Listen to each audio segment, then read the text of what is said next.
ఇప్పుడు చూడండి, మనం ఈ గృహానికి ఇది తూర్పు వైపు ఉన్నాం. తూర్పు వైపు 10 డిగ్రీలు తిరిగిన తర్వాత సెప్టిక్ ట్యాంక్ గుంతలు అనేటువంటివి చాలా జాగ్రత్తగా తీసుకోవాలి. ఎందుకంటే వీరు 2 సెప్టిక్ ట్యాంక్ గొయ్యి తీయాలని ఆలోచన చేశారు. 10 డిగ్రీలు తిరిగిన తర్వాత 2 గొయ్యిలు మనం తీసినట్లయితే ఇందులో ఒక గొయ్యి అనేటువంటిది అంటే ఆగ్నేయంలోకి వస్తూ ఉంటుంది. అంటే 10 డిగ్రీలు తిరిగితే మనకు దక్షిణ ఆగ్నేయము అనేటువంటిది ఒక భాగము తూర్పు వైపు తిరిగిపోయి ఉంటుంది. కాబట్టి ఇక్కడ గొయ్యి తీసుకునేటువంటి విధానంలో మనం ఖచ్చితంగా 3 భాగాలు ఆగ్నేయాన్ని, జనరల్గా శుద్ధ ప్రాచిలో ఉన్నప్పుడు 2 భాగాలు ఆగ్నేయాన్ని వదిలి సెప్టిక్ ట్యాంక్ గొయ్యి అనేటువంటి తీయాలని చెబుతూ ఉంటాను. ఈ గృహానికి 10 డిగ్రీలు తిరిగిన తర్వాత ఒక భాగం తిరిగిపోయి ఉంటుంది కాబట్టి 3 భాగాలు ఆగ్నేయాన్ని వదిలి మాత్రమే మనము గొయ్యి అనేటువంటిది తీయాలి.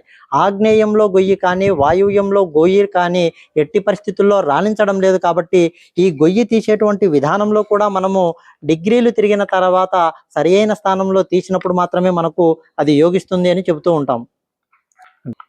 ఇప్పుడు ఈ ఇల్లు డూప్లెక్స్ హౌస్, అంటే ఇక్కడ వచ్చినటువంటి మెట్లు ఏవైతే ఉన్నాయో దక్షిణ మధ్య స్థానంలో వీరు ఇవ్వడం జరిగింది. మెట్లు అనేటువంటిది ఎప్పుడైనా సరే మనం సరి అయిన స్థానంలో వేసుకున్నప్పుడు మాత్రమే అవి మనకు కలిసి వస్తాయి అని నేను చెబుతూ ఉంటాను. మెట్లు డూప్లెక్స్ మనం ఇచ్చే ముందర ఖచ్చితంగా తీసుకోవాల్సినటువంటి జాగ్రత్త, పడమర మధ్య స్థానము లేదా దక్షిణ మధ్య స్థానం మాత్రమే మెట్లు తీసుకోవాలి. ఖచ్చితంగా ఈ మెట్లు తీసుకునేటువంటి సరైన విధానంలో కూడా ఇక్కడ పిల్లర్ వచ్చింది. ఈ పిల్లర్కు వీరు తీసుకున్నటువంటి ఈ మెట్టు ఏదైతే ఉందో, అంటే మొదటి మెట్టు ఏదైతే ఉందో పిల్లర్కు మెట్టుకు అంటిపెట్టి ఇక్కడ చేయడం జరిగింది. పిల్లర్కు అంటిపెట్టి మెట్ల నిర్మాణం అనేటువంటిది ఎప్పుడు కూడా మంచిది కాదు అని నేను చెబుతూ ఉంటాను. కాబట్టి వీరిని ఇక్కడ వచ్చినటువంటి ఈ మెట్టును మనం తీసివేసి ఫ్లోరింగ్ లెవెల్గా చేసుకుంటే బాగుంటుందని నేను చెప్పడం జరిగింది. మెట్లు వేసేటువంటి సరైన విధానం మనకు తెలియకపోతే ఆ మెట్లు అనేటువంటివి ఎప్పుడు కూడా నెగిటివ్ ఎనర్జీనే ఇంపాక్ట్ చేస్తూ ఉంటాయి.